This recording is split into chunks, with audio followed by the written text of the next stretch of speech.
So students, this is the second part of my fifth lecture, and now the topic is receptor. Well, this topic is equally important for intermediate and MCAT, because intermediate में भी कभी कभार ऐसे short question आ जाते हैं और MCAT में भी MCQs आ जाते हैं.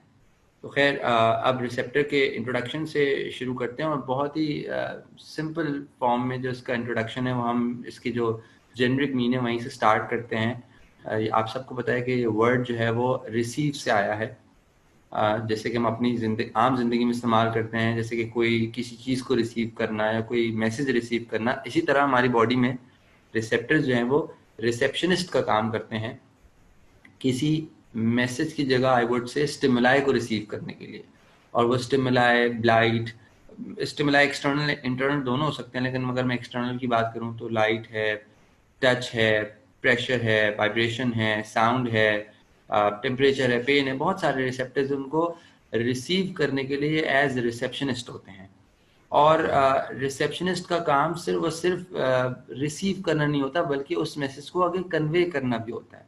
लेकिन अगर हम अपनी आम जिंदगी में देखें तो उस मैसेज को जो कन्वे रिसेप्शनिस्ट करता है या करती है तो वो उसी मीडियम में करता है, ठीक है. लेकिन अगर हम बॉडी की बात करें तो थोड़ा सा सीन मुख्तलिफ है. अब गौर से बात सुनिएगा ताकि आपको रिसेप्टर का मकसद और उसका बेसिक स्ट्रक्चर समझ में आ जाए, ताकि फिर मैं उसकी आगे टाइप्स पढ़ाऊँ, वरना फिर टाइप्स आ रही होंगी और बेसिक कॉन्सेप्ट नहीं बनेगा. तो यहाँ पर जब ये स्टिमुलस को रिसीव करता है, ठीक है, उस फेज को कहते हैं सेंसेशन. ठीक, दो फेजेस में होता है. सबसे पहले रिसेप्टर जो है वो स्टिमुलाई को, जैसे मैंने कहा, रिसीव करेगा, उसको कहते हैं रिसेप्शन. ये रिसेप्शन इसने कर लिया. उसके बाद इसने आगे कन्वे तो करना है, लेकिन कन्वे करना है मीडियम बदल के, सही है. और उस स्टिमुलाई को ये एक डिफरेंट एनर्जी में कन्वर्ट कर देता है, ठीक है. और यानी कि अब मिसाल के तौर पे हम बिरयानी टेस्ट करें तो बिरयानी थोड़ी ना दिमाग तक जाती है, या कोई आवाज़ सुन रहे आवाज़ थोड़ी ना दिमाग तक जा रही है, या कोई भी हमारा सेंसरी इम्पल्स है वो कोई दिमाग तक नहीं आती है. दिमाग तक तो आपको पता है सिर्फ नर्व इम्पल्स जाती है, यानी सिर्फ वो एक काइंड ऑफ इलेक्ट्रोकेमिकल एनर्जी जा रही है. इसका मतलब ये हुआ कि जितनी भी स्टिमुलाई हैं उनको रिसीव करके उनके respective receptors, respective word use कर रहा हूँ, सबके अपने अपने अलग अलग रिसेप्टर्स हैं, उस स्टिमुलाई को वो इलेक्ट्रिकल एनर्जी में कन्वर्ट कर देते हैं, ठीक है. तो इस एक फॉर्म ऑफ एनर्जी को दूसरी फॉर्म ऑफ एनर्जी में कन्वर्ट करने वाला जो स्ट्रक्चर होता है उसको ट्रांसड्यूसर कहते हैं. ये बात तो शायद आप मुझसे ज़्यादा बेहतर जानते होंगे फिजिक्स के पॉइंट ऑफ व्यू से, कि एक एनर्जी से दूसरी एनर्जी में कन्वर्ट करने वाला है स्ट्रक्चर रिसेप्टर. तो ना सिर्फ ये रिसेप्शनिस्ट है बल्कि ट्रांसड्यूसर भी है. तो रिसेप्टर दो तरह से काम करता है. Number 1 reception of stimuli, and then second transduction, उसकी एनर्जी को कन्वर्ट करके इलेक्ट्रोकेमिकल एनर्जी, नर्व इम्पल्स की फॉर्म है, उसमें कन्वर्ट करके आगे भेजना, ठीक है. ये तो है इसका एक बेसिक मैकेनिज्म काम करने का. लेकिन रिसेप्टर का स्ट्रक्चर समझना बहुत जरूरी. बहुत सारे स्टूडेंट्स को फंक्शन वगैरह आता है, लेकिन अगर उनसे पूछो ना रिसेप्टर कहाँ होता है, कैसा दिखता है, टाइप्स वगैरह ही बता देंगे. न्यूरॉन से जब रिसेप्टर को अलग करने की बात आती है तो फंस जाते हैं, न्यूरॉन से अलग करने के बाद. तो अब मैं आपको रिसेप्टर का इसके कॉन्टेक्स्ट में, न्यूरो के कॉन्टेक्स्ट में क्लियर कर रहा हूँ, ठीक है. मैं यहाँ पे सेल रिसेप्टर्स की बात नहीं कर रहा हूँ, मैं यहाँ पे बात प्योरली जो कर रहा हूँ वो जो न्यूरॉन के रिसेप्टर्स की बात कर रहा हूँ. आपके सामने जो पिक्चर है उसमें आप देख सकते हैं कि रिसेप्टर दो तरीके के हो सकते हैं.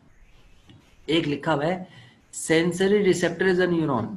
सुनने में थोड़ा अजीब लग रहा है, लेकिन बात आपको अच्छी तरह पता होनी चाहिए कि जो रिसेप्टर है ना वो डेंड्राइट हो सकता है, ठीक है. हम न्यूरॉन के स्ट्रक्चर पढ़ते हैं ना, डेंड्राइट्स होते हैं सिग्नल कैरी करने के लिए, वो रिसेप्टर्स ही तो हैं.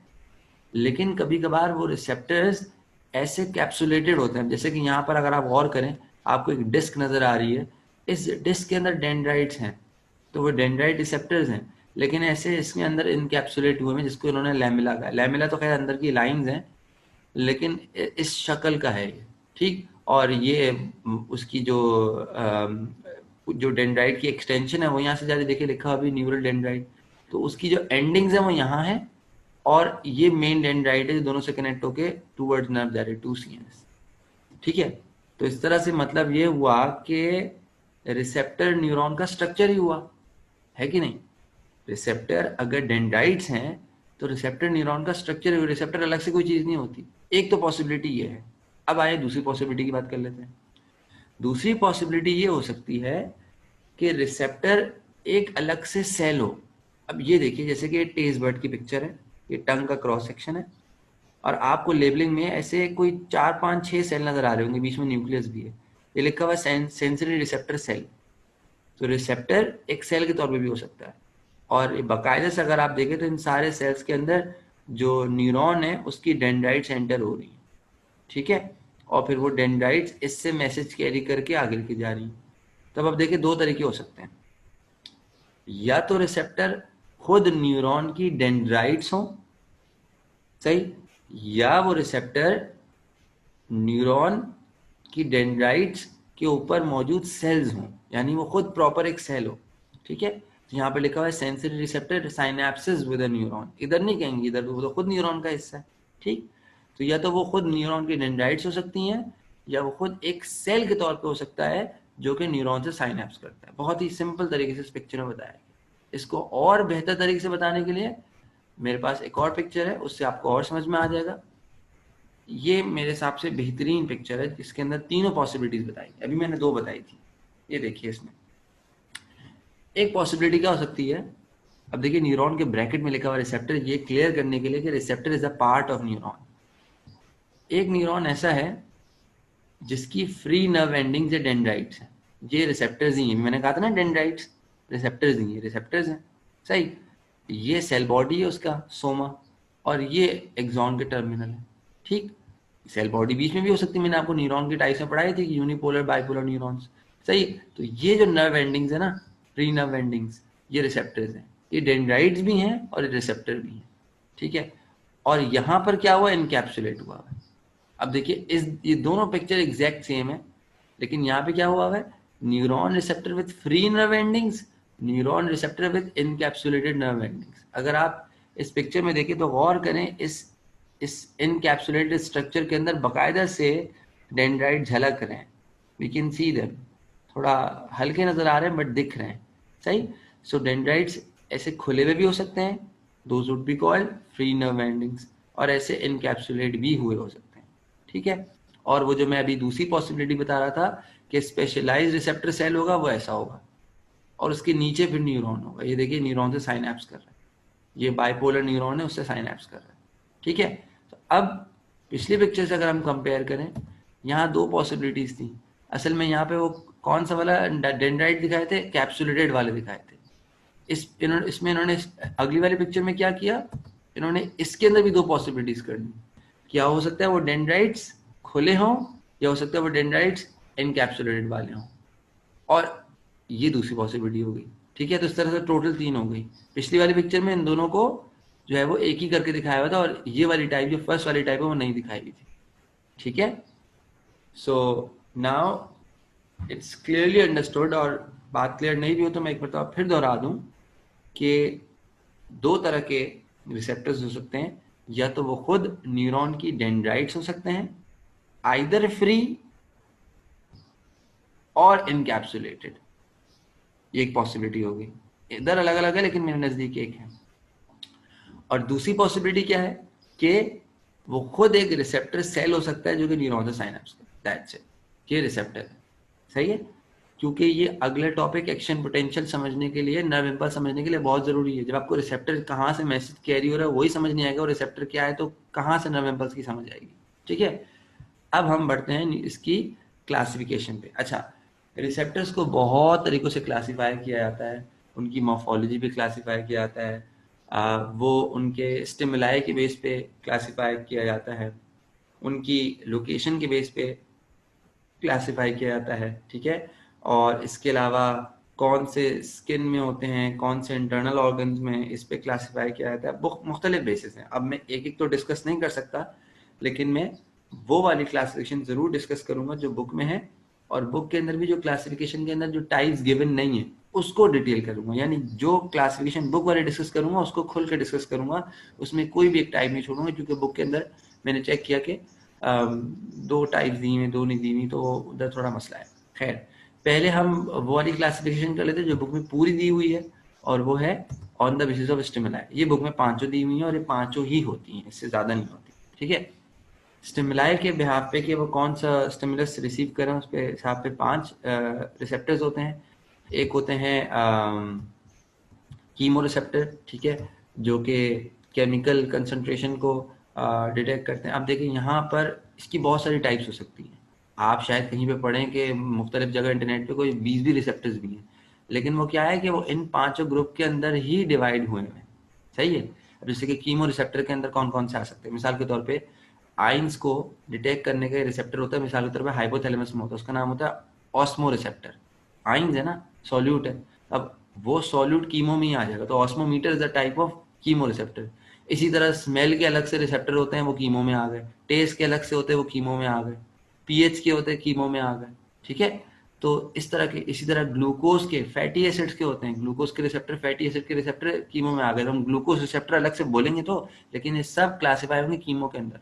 तो कीमो रिसेप्टर के अंदर खुद कोई 6-7 रिसेप्टर्स आ सकते हैं, समझ गए। तो ये मेन हेडिंग्स है। देन पेन रिसेप्टर्स अलग से होते हैं, जिनको हम नोसिसेप्टर्स भी बोलते हैं, ठीक है। ये पेन नाम से पता लग रहा है, इसका मतलब पेन होता है, फिर उसके अलग रिसेप्टर्स होते हैं। टेम्परेचर के थर्मो होते हैं, हीट और कोल्ड दोनों के अलग अलग। अब कोल्ड के अलग होते हैं, हीट के अलग होते हैं। इसी तरह मैकेनो रिसेप्टर होते हैं। मैकेनो रिसेप्टर के अंदर बहुत सारी टाइप्स होती हैं, ठीक है, क्योंकि वाइब्रेशन है, प्रेशर है, टच है, सही, मुख्तलिफ किस्म के। टच के अंदर भी टाइप्स होती हैं, मिसाल के तौर पे फाइन टच है, डिस्क्रीट टच है। अब ये सब आपको आगे न्यूरो की डिटेल में पता चलेगा कि ये जो मुख्तलिफ किस्म की मैकेनिकल एस्पेक्ट्स होते हैं, उसके हिसाब से क्लासीफाई होते हैं। और भी एक क्लासिफिकेशन है जो मैं अभी आगे डिस्कस करता हूँ मैकेनो रिसेप्टर्स की, वो भी आती है। फिर मैकेनो रिसेप्टर्स के अंदर कुछ और रिसेप्टर्स भी आते हैं, इस तरह प्रेशर के आते हैं, बैरो रिसेप्टर, वो प्रेशर वाले इसमें आएंगे, ठीक है। ये आर्टरीज और वेन्स में होते हैं और ये प्रेशर को डिटेक्ट करते हैं। मिसाल के तौर पे मैं एमसीक्यू आता है एनटीएस में, मैं बहुत पहले क्लियर आपको पहले बता देता हूँ, क्योंकि फर्स्ट ईयर में भी गिवन है और सेकंड ईयर में भी गिवन है। हम सबके एओर्टा और carotid artery, aorta largest artery और कैरोटिड आर्टरी, इन दोनों के अंदर रिसेप्टर्स होते हैं, एओर्टिक बॉडी और कैरोटिड बॉडी। इनके अंदर ये बैरो रिसेप्टर्स होते हैं और ये प्रेशर को डिटेक्ट करते हैं। और जब भी प्रेशर जो है वो आगे पीछे होता है तो इसको डिटेक्ट करके ये मेडुला ऑब्लोंगेटा को रिपोर्ट करते हैं, जो कि मेडुला ऑब्लोंगेटा में ब्लड प्रेशर हमारा कंट्रोल होता है, सही है।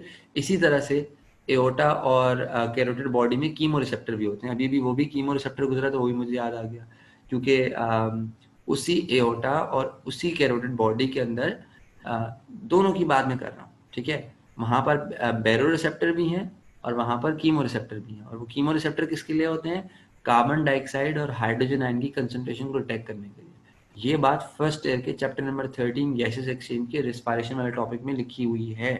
बताई भी थी कि कार्बन डाइऑक्साइड और हाइड्रोजन को डिटेक्ट करने के लिए कीमो रिसेप्टर्स होते हैं, जो कि वहां से उसको रिपोर्ट करते हैं towards medulla oblongata. In case कि अगर हमारी ब्रीदिंग स्लो हो रही हो तो कार्बन डाइऑक्साइड जमा होना शुरू हो जाएगी, हाइड्रोजन आयन बढ़ना शुरू हो जाएगा, तो उसको रिपोर्ट करते हैं ताकि ब्रीदिंग तेज हो सके, ठीक है, वरना एसिडोसिस हो जाएगा। अच्छा, तो खैर ये एमसीक्यू के लिए प्लीज याद रखिएगा, ये पूछ लेते हैं। बाकी स्ट्रेच रिसेप्टर्स होते हैं जो लंग्स के अंदर जो स्ट्रेच जो होता है उसको डिटेक्ट कर सकते हैं। प्रोपियो रिसेप्टर्स होते हैं जो कि हमारी जो मसल्स और हमारे टेंडन्स वगैरह होते हैं उसके अंदर जो कॉन्ट्रैक्शन होती है, उसकी जो चेंजेस होती हैं उसको मॉनिटर करते हैं, सही है। तो ये सब मैकेनो में आ गए, क्योंकि देखिए कहीं ना कहीं एस्पेक्ट उसी से आ रहा है, फोर्स से आ रहा है। स्ट्रेच है या कॉन्ट्रैक्शन है, टेंशन है, प्रेशर है, ये सब कुछ आ गए। लेकिन मैकेनो रिसेप्टर की एक बहुत बड़ी क्लासिफिकेशन है जो यहाँ पे गिवन नहीं है, मैं बताता हूँ अभी आपको, ठीक है। आगे फिर फोटो रिसेप्टर है, जाहिर है वो तो सिर्फ आई में होंगे, या रॉड्स और कोन्स में होते हैं आई में, जो लाइट को डिटेक्ट करते हैं। तो ये हो गए इंटेंसिटी के बेसिस पे 5 रिसेप्टर के टाइप्स। अब जिसकी बात मैं अभी कर रहा था कि मैकेनो रिसेप्टर की आपको क्लासिफिकेशन बतानी, मैं उस क्लासिफिकेशन की तरफ जा रहा हूँ, लेकिन यहाँ पर बेसिस चेंज हो जाएगा। अब ये है types of mechano receptor on the basis of morphology. Morphology मतलब शेप की बुनियाद पे मैकेनो रिसेप्टर की कुछ टाइप्स हैं, वो यहाँ नहीं लिखी हुई, ये जो लिखी हुई है ये 3-4 अलग है, ठीक। तो अब उस क्लासिफिकेशन की तरफ चलते हैं, वो बुक में गिवन है। ये आ गए मैकेनो रिसेप्टर्स। अच्छा, ऊपर हेडिंग लगी हुई क्यूटेनियस रिसेप्टर्स। क्यूटेनियस रिसेप्टर्स हम स्किन के रिसेप्टर्स को बोलते हैं। अच्छा, स्किन के अंदर टेम्परेचर के रिसेप्टर्स भी होते हैं, स्किन के अंदर पेन के भी होते हैं, सही है। तो यहाँ पर इस हेडिंग को थोड़ा सा करेक्ट कर लीजिएगा, क्योंकि ये पिक्चर मैंने निकाली थी तो मैं चाह रहा था कि इसको आप करेक्ट कर लें। ये है टाइप्स ऑफ मैकेनोरिसेप्टर्स इन स्किन, यानी है तो क्यूटेनियस ही, लेकिन ये मैकेनोरिसेप्टर्स ही हैं सिर्फ और सिर्फ, क्योंकि यहाँ पर थर्मो और बाकी पेन वगैरह के एग्जाम्पल्स यहाँ पे नहीं है। ठीक, सो ये क्लासिफिकेशन है टाइप्स ऑफ मैकेनोरिसेप्टर्स इन स्किन। अच्छा, अब जैसे कि मैं अभी लेक्चर इस पार्ट इसके शुरू में कह रहा था कि एक वो रिसेप्टर्स होते हैं जो कि फ्री वाले होते हैं, जो कि अन इनकैप्सुलेटेड कहलाएंगे, और एक होते हैं कैप्सुलेटेड वाले। तो अब देखिए इन दोनों का फर्क आ गया। अन इनकैप्सुलेटेड के अंदर फ्री डेंड्रिटिक नर्व एंडिंग्स आती है, जैसे कि मैंने बताया नर्व एंडिंग्स को हम डेंड्राइट्स ही बोलते हैं। इसी तरह ये मर्कल डिस्क होती हैं, ठीक है, जिनको हम टेक्टाइल डिस्क भी कहते हैं। इसी तरह हेयर फॉलिकल के रिसेप्टर्स भी होते हैं, ठीक है। बुक में आप चेक कीजिएगा तो जो बकायदा इसको फ्री नर्व एंडिंग्स को तो बाकायदा से हेडिंग में बताया हुआ है, लेकिन जो मर्कल और हेयर फॉलिकल रिसेप्टर्स हैं ये सिर्फ पिक्चर में लेबलिंग में गिवन है, लेकिन इसकी डिस्क्रिप्शन नहीं है, ठीक है। तो ये इसको मैं तीनों को भी बताऊंगा, तो इन तीनों को ही आप नोट डाउन कर लीजिएगा, क्योंकि अगर पिक्चर में है तो फिर वो पूछ सकते हैं। और अगर आप इनकैप्सुलेटेड की बात करें तो हमारे पास 4 टाइप्स होती हैं। एक का नाम होता है मीजनर, जिसको हम टेक्टाइल कॉर्पसल कहते हैं। एक होता है पेसिनियन, जिनको हम लैमिलेटेड कॉर्पसल भी कहते हैं। एक होता है रुफिनीज, जिनको हम बल्बस कॉर्पसल कहते हैं, यहाँ मेंशन नहीं है। और एक होता है क्रॉस बल्ब, जिनको हम जेनाइटल कॉर्पसल्स भी कहते हैं, क्योंकि ये जेनाइटल्स में भी होते हैं, सिर्फ जेनाइटल्स में नहीं होते लेकिन जेनाइटल्स में भी होते हैं। So tactile corpuscle is an another name of Meissner, lamellated Pacinian, bulbous Ruffini को कहते हैं, और जेनाइटल कॉर्पसल हम क्रॉस को कहते हैं। ठीक, अच्छा, मैंने इन दोनों को जो है वो हाईलाइट नहीं किया। उसकी वजह यह कि मसल स्पिंडल नाम से पता लग रहा है मसल में होंगे, और गोल्जी टेंडन जो है वो टेंडन्स में होते हैं, और ये दोनों स्किन में नहीं आते। अभी हम जो क्लासिफिकेशन पढ़ रहे हैं वो है टाइप्स ऑफ मैकेनोरिसेप्टर्स इन स्किन, ठीक है। बुक में भी आप देखिएगा कि इन्होंने हेडिंग दी हुई है कि sensory receptors with respect to skin, ऐसे ही कुछ हेडिंग है, यानी कि वो क्यूटेनियस डिस्ट्रीब्यूशन की बात करें स्किन के अंदर जो मैकेनोरिसेप्टर्स आते हैं, सही है। बट अनफॉर्चुनेटली अनइनकैप्सुलेटेड में भी इन्होंने सिर्फ एक को डिस्क्राइब किया, दो को पिक्चर में दिखाया है। और ज़रा नोट कीजिएगा बुक में जाके, इनकैप्सुलेटेड के अंदर भी इन्होंने सिर्फ दो को डिस्क्राइब किया, मीजनर और पेसिनियन को, और इन दोनों को इन्होंने डिस्क्राइब नहीं किया। तो इसलिए मैं आपको कह रहा था कि मैं जो क्लासिफिकेशन बुक की है वो तो पढ़ाऊंगा, लेकिन वो भरपूर पढ़ाऊंगा, यानी कि मैं आपको तीनों बताऊंगा और ये चारों बताऊंगा। ये नहीं कि यहाँ पर एक बताई, यहाँ पे दो बताई, खत्म कर दिया, क्योंकि फिर वो दो ये रह जाएंगी और यहाँ पे भी दो रह जाएंगी, वो अजीब सा हो जाएगा।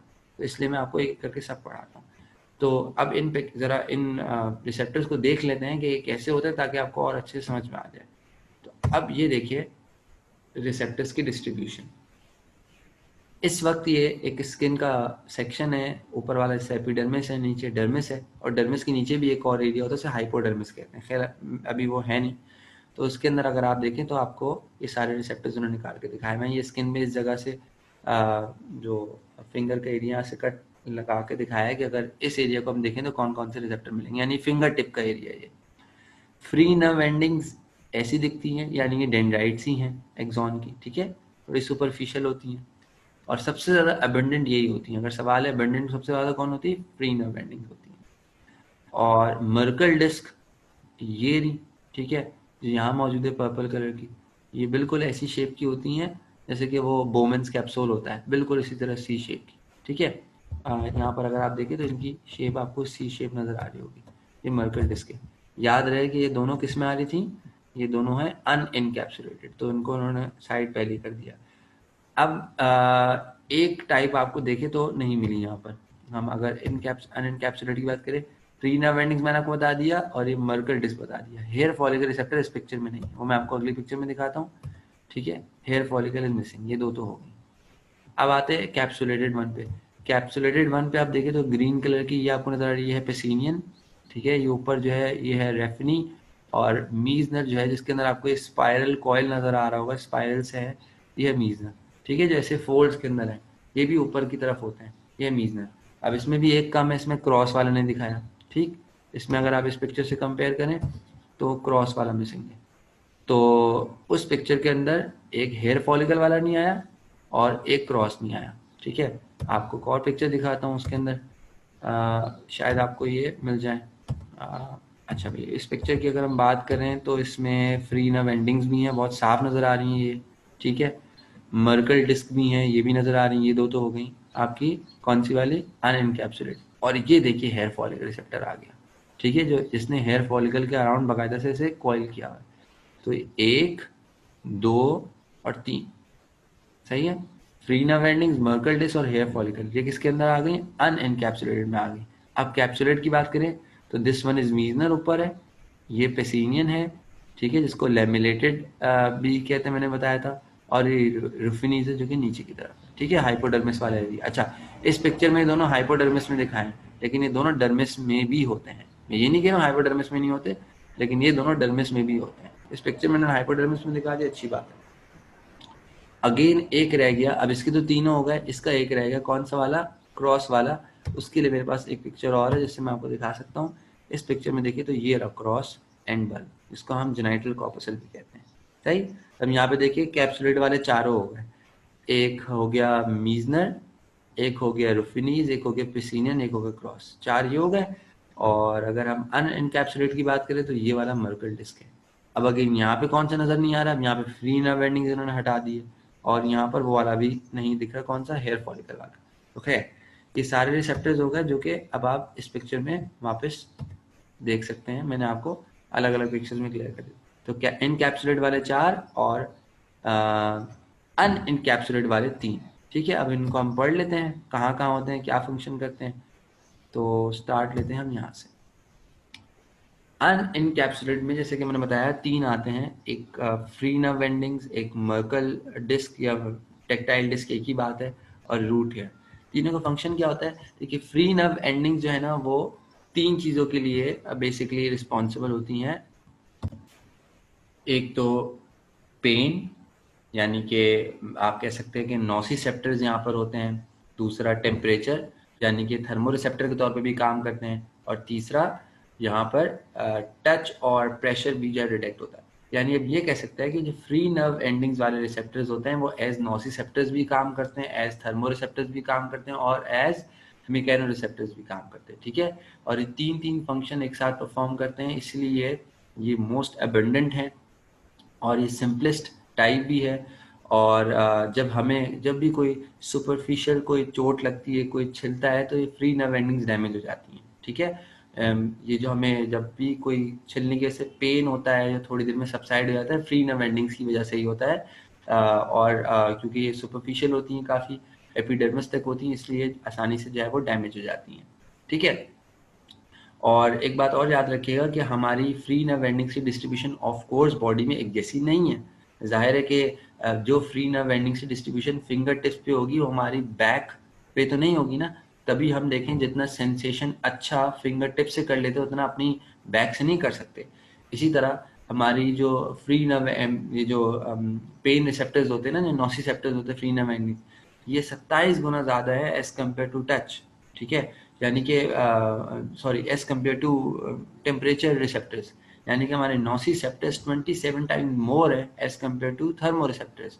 सो एक तो फ्री नर्व एंडिंग्स सब जगह एक जैसी इक्वली डिस्ट्रीब्यूटेड नहीं है। दूसरा, फ्री नर्व एंडिंग्स किसी एक टाइप में कुछ ज़्यादा ही है, जैसे कि नोसिसेप्टर्स ज़्यादा हैं, थर्मोरिसेप्टर्स के तौर पे कम है।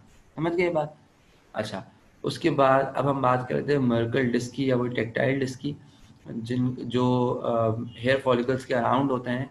और यही वो रिसेप्टर्स होते हैं कि जब भी हमारे बाल खींचे जाते हैं या छुए जाते हैं तो हमें जब महसूस होता है कि बाल पे हाथ रखा गया है या बाल छू रहा है, तो हमें इसी से ही अंदाज़ा होता है कि जब भी बालों की डिफ्लेक्शन होती है ना, तो मर्कल सेल्स जो है वो डिटेक्ट कर लेते हैं, ठीक है। और मुस्तकिल जब ये कांटेक्ट हो रहा होता है ना, तो उसको एडजस्ट करते हैं ये। तो ये इसका मर्कल डिस्क का फंक्शन होता है। और ये बिल्कुल उस जगह लोकेटेड होते हैं जहाँ एपिडर्मिस और डर्मिस का जंक्शन होता है।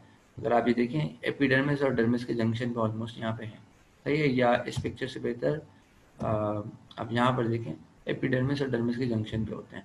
और हाँ, एक बात और बता दूँ, इसके अंदर, ओ सॉरी, ये तो मैं मीजनर का बता रहा हूँ, मर्कल की बात ये हो रही है, ये एपिडर्मिस और डर्मिस के जंक्शन पे, ठीक है। Okay, coming back to this, then we have the third type, root hair plexus, जिसके अंदर आपको नजर आ रहा है कि ये रिसेप्टर जो है बाकायदा से हेयर फॉलिकल के अराउंड जो है वो रैप करता है और ये हेयर डिस्प्लेसमेंट को रिस्पॉन्ड करता है, या जब भी हमारे बाल मिसाल के तौर पर हवा से हिलते हैं या हम एक साइड से दूसरी साइड करते हैं तो ये उसको डिटेक्ट कर लेते हैं, ठीक है। और वो मैंने आपको पिक्चर पे दिखाए थे, ये रहे जो बाकायदा बालों हेयर फॉलिकल के अराउंड रैप कर रहा होता है, सही है। तो ये हमारे हो गए 3 रिसेप्टर्स अनएनकैप्सुलेटेड वाले। अब हम बात कर लेते हैं कैप्सुलेटेड वालों की। तो ये है इनकैप्सुलेटेड रिसेप्टर्स की लिस्ट में पहला रिसेप्टर, जिसका नाम मीजनर कॉर्पसल या टेक्टाइल कॉर्पसल भी होता है, ठीक है।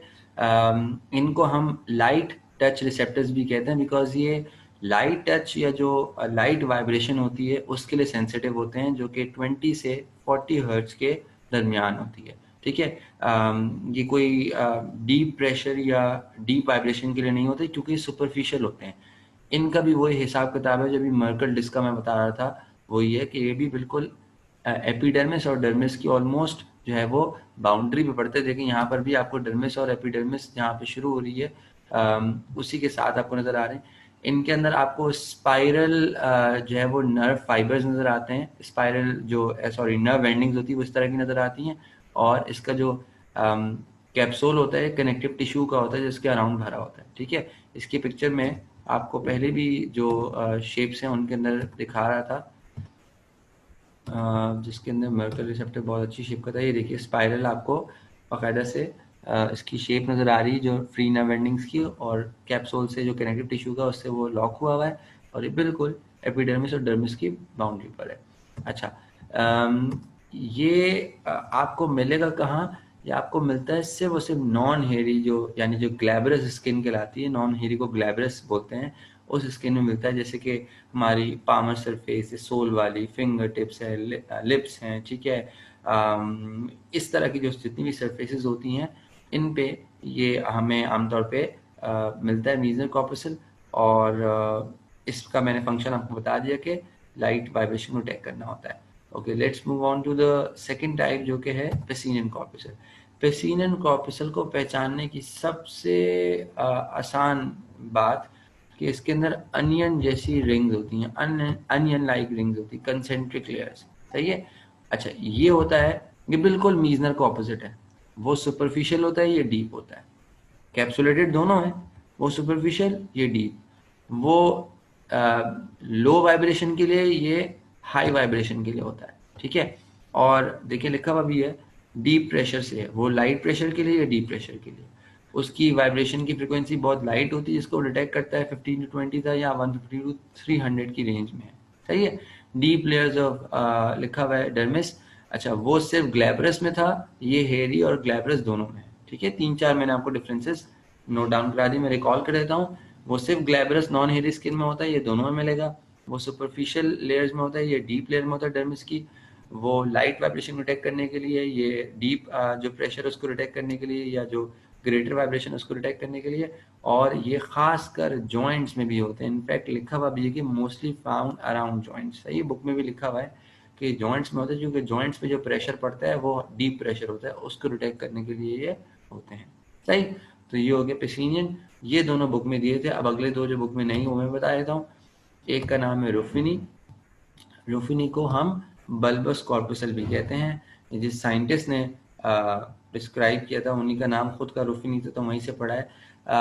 बेसिकली ये जो नर्व एंडिंग्स होती हैं, ये अंदर जो है ना, इसके काफ़ी ज़्यादा इसकी ब्रांचेस होती हैं। देखिए लिखा हुआ है नर्व फाइबर्स, अब अगर पूरा पढ़े उसमें लिखा हुआ है कि इस नर्व एंडिंग में जो क्या होता है, जो सबक्यूटेनियस जो टिश्यू होता है ह्यूमन फिंगर का, ये उसमें मौजूद होते हैं, ठीक है। और ये कोरियम का और सबक्यूटेनियस टिश्यू का जो जंक्शन है वहाँ मिलेंगे, जहाँ एपिडर्मिस और डर्मिस का जंक्शन होता है, उसकी बात हो रही है। ओवल इन शेप है, जैसे कि आपको लंबी सी इसकी लॉन्गिट्यूड शेप नज़र आ रही है। और इसके अंदर नर्व फाइबर जो हैं वो बहुत सारी ब्रांचेस के अंदर जो है वो डिवाइड होते हैं। लेकिन क्योंकि ये पिक्चर ब्लैक एंड वाइट है इसलिए इतना अच्छा खास आपको समझ नहीं आ रहा होगा, तो मैं एक मरतबा रुफिनीज की पिक्चर आपको रिकॉल करने के लिए दिखाता हूँ। ये देखिए, ये रुफिनीज है।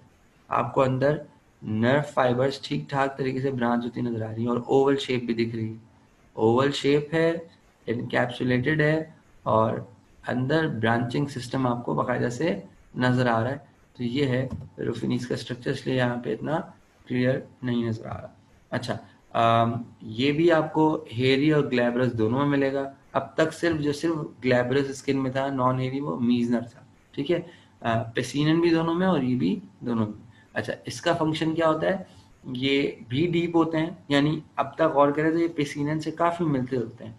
पेसिनन भी डीप इन द डर्मिस है, ये भी डीपर डर्मिस में, वो भी दोनों हेयरी एंड ग्लैब्रस में, ये भी दोनों हेयरी ग्लैब्रस में।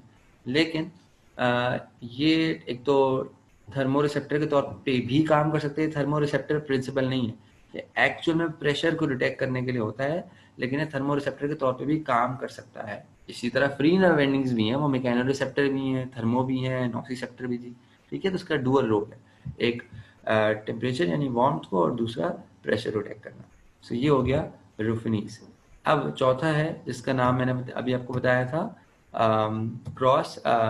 इसको हम जेनाइटल कॉर्पसल भी कहते हैं। बेसिकली ये भी प्रेशर को डिटेक्ट करने के लिए होता है, लेकिन ये लिप्स की जो इनर बॉर्डर है वहां पर भी होता है, टंग के ऊपर भी होता है और जेनाइटल्स में भी होता है, इसकी वजह से इसको जेनाइटल कॉर्पसल भी कहते हैं, ठीक है।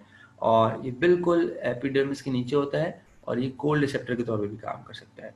अब अगर इसका पिछले वाले से कंपेयर करें तो रुफिनी जो है वो वार्मथ के लिए काम कर सकता है, ये कोल्ड के लिए काम कर सकता है। हैं दोनों प्रिंसिपल मैकेनो, ये भी प्रेशर को डिटेक्ट कर रहा है और वो भी प्रेशर को डिटेक्ट कर रहा है, लेकिन ये वार्म के लिए, वो कोल्ड के लिए। अच्छा, अगर हम सुपरफिशियल और डीप की बात करें तो क्रॉस वाला ये भी सुपरफिशियल है और मीजनर वाला भी सुपरफिशियल होता है, just at the border of epidermis and dermis.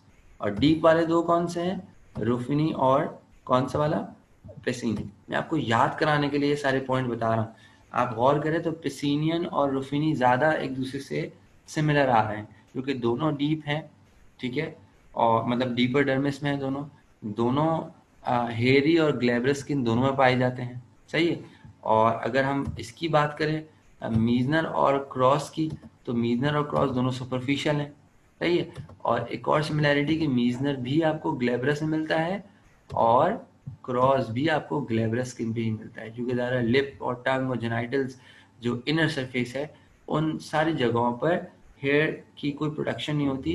तो इसी तरह से आप कह सकते हैं याद रखने के लिए कि मीजनर और क्रॉस के कुछ पॉइंट्स आपस में सिमिलर हैं, दोनों सुपरफिशियल हैं और दोनों ग्लैब्रस स्किन पे हैं। और पेसिनियन और रुफिनीस के कुछ पॉइंट सिमिलर है कि दोनों जो है वो डीपर है और दोनों ग्लैब्रस और हेयरी दोनों स्किन के ऊपर है, ठीक है। तो ये हो गए सारे कैप्सुलेटेड रिसेप्टर्स की टाइप कंप्लीट। और अब अगर फाइनली मैं इसकी समरी अगर आपको देते चलूँ फाइनल, तो एक मरतबा ये भी देख लें, ये सारे मैकेनो रिसेप्टर्स की टाइप हैं। फ्री नर्व एंडिंग्स का कोई और नाम नहीं होता, लोकेशन यही सब डर्मिस है, कॉर्निया, टंग। इसकी बात कर ली थी फंक्शन की हमने। ये मैकेनो गलत रिसेप्टर यहाँ पे गलत लिखा हुआ है क्योंकि ये तो खुद ही सारी मैकेनो रिसेप्टर की टाइप्स हैं।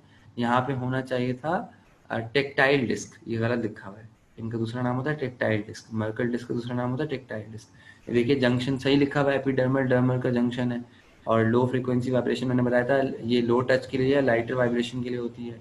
ये देखिए बल्बस कॉर्पसल, मैंने किसका दूसरा नाम बताया था, रुफिनीस का।